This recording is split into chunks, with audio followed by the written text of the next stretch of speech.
नमस्कार गाइस। मेरा नाम देवकी नंदन तिवारी है और आज हम पढ़ने जा रहे हैं विद्युत परिपथ। इसमें हम देखेंगे कि यह क्या होता है, कितने प्रकार का होता है, इसके प्रमुख पार्ट्स के बारे में यानी अवयव के बारे में, इनके प्रमुख संघटक क्या होते हैं उसके बारे में अध्ययन करेंगे और इसके उपयोग क्या हैं। तो चलिए शुरू करते हैं आज का हमारा टॉपिक जो है विद्युत परिपथ।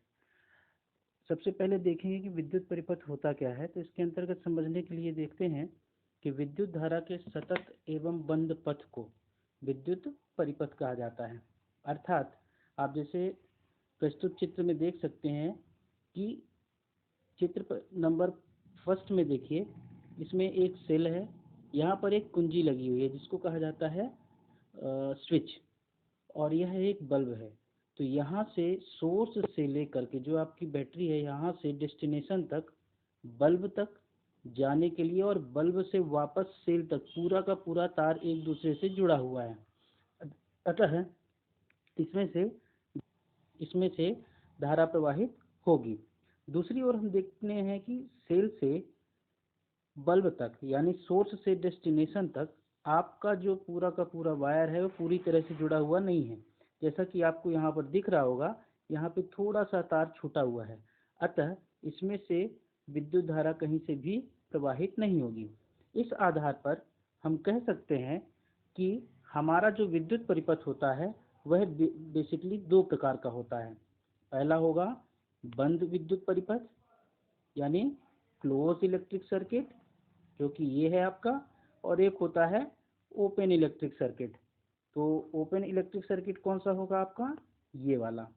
ठीक है, तो इस हिसाब से हम देख सकते हैं कि हमारे पास दो प्रकार के इलेक्ट्रिक सर्किट हो गए। बंद विद्युत परिपथ में धारा प्रवाहित होती है और ओपन विद्युत परिपथ में धारा प्रवाहित नहीं होती है।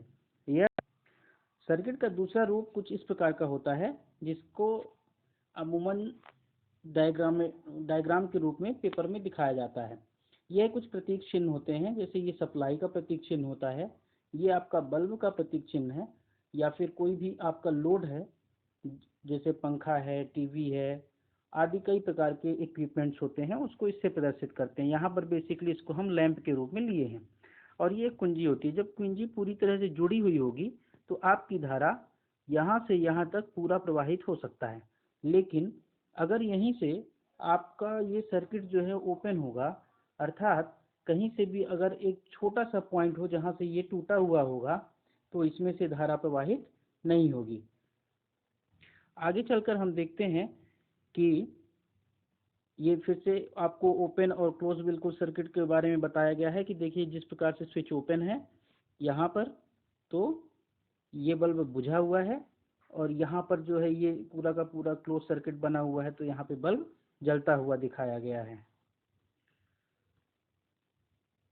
अब बंद और विद्युत परिपथ और खुला विद्युत परिपथ, इसके बाद हम देखते हैं, जैसा हमने इनको समझ चुके हैं, ऐसे ही विद्युत परिपथ आरेख कई प्रकार के अवयवों से मिलकर बना होता है। जैसे एक सेल होती है, जैसा कि आपको पहले बताया गया है, एक प्लग कुंजी होती है, विद्युत अवयव, प्रतिरोध इत्यादि और संयोजी तारों से मिलकर बना होता है।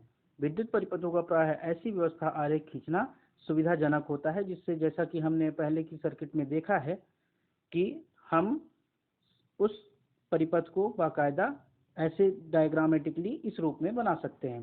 तो इनके लिए कुछ प्रतीक चिन्ह बनाए जाते हैं, जैसे ये एक प्रतीक होता है सप्लाई का, ये लैंप का, और ये कुंजी का। इस प्रकार से ये जो है आपको अमीटर प्रदर्शित करता है, जो धारा को मापने का कार्य करता है। तो इसका प्रमुख विद्युत परिपथ का कार्य अब देखते हैं। तो विद्युत परिपथ का प्रमुख कार्य होता है धारा को एक स्थान से दूसरे स्थान तक सप्लाई करना। मतलब जैसे कि जहाँ से पावर आपका जनरेट हो रहा है, विद्युत धारा जो है उत्पन्न हो रही है, वहाँ से आपके घरों तक सप्लाई करने के लिए एक सुनियोजित व्यवस्था की आवश्यकता होती है, जिसके माध्यम से हम धारा को एक स्थान से दूसरे स्थान तक प्रवाहित करते हैं। तो आज का लेक्चर सुनने के लिए आपका बहुत बहुत धन्यवाद। Thank you very much.